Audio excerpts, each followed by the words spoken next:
سلام، حالتون چطوره؟ امیدوارم که عالی باشید. بریم با هم نقاشی صحن رو شروع کنیم. مثل همیشه از ماژیک به عنوان زیرساز استفاده میکنم. شما میتونید از پاستل گچی و یا هر چیز دیگه‌ای که راحت ترید استفاده کنید. از بینی شروع میکنم و سایه ها و تیرگی ها رو ایجاد میکنم و به بینی حجم میدم و کم کم رنگ های پوست رو اضافه میکنم و سطح مقوام رو صاف میکنم.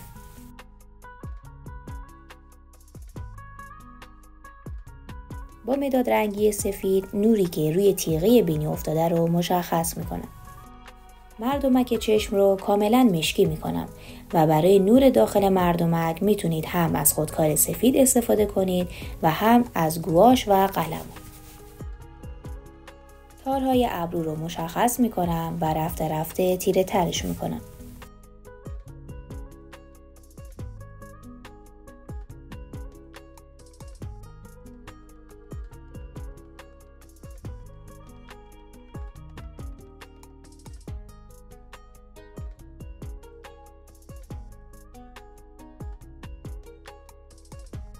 با 189 پلیکروم قسمت‌های تیره پیشونی رو مشخص می‌کنم و بعد با 132 بافتم رو صاف می‌کنم.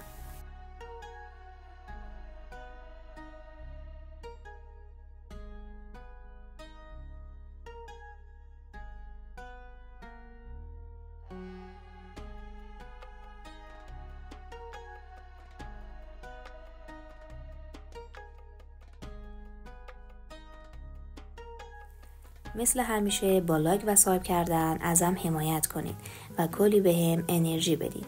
رفته رفته ویدیوها قراره بهتر و حرفه‌ای تر بشن، چون همونطور که میدونید این ویدیوها قدیمی هن، ولی من دوست داشتم که داخل کانال باشن و به نوبت قراره ویدیوها یکی یکی آپلود بشن. برای بقیه قسمت‌های پوست هم همین کار رو می‌کنیم.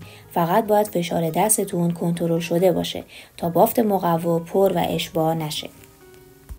اول تارهای تیره تر رو مشخص میکنم و بعد قسمت‌های روشن‌تر که قهوه‌ای هستن رو رنگ میزنم.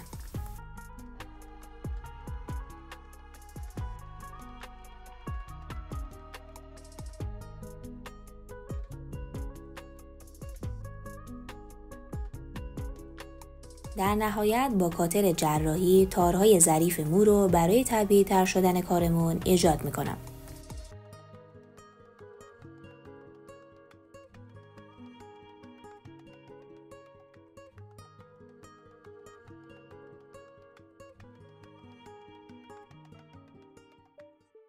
لباسش یه مقدار کوچولو جزئیات داره که با صبر و حوصله ایجادشون میکنیم.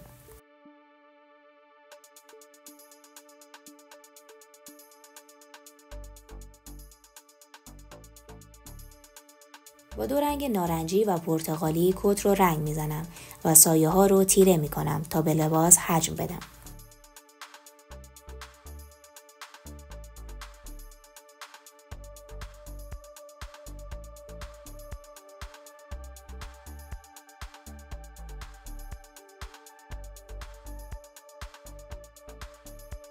و در نهایت با رنگ زمینی زرد نقاشیمون رو تموم میکنم.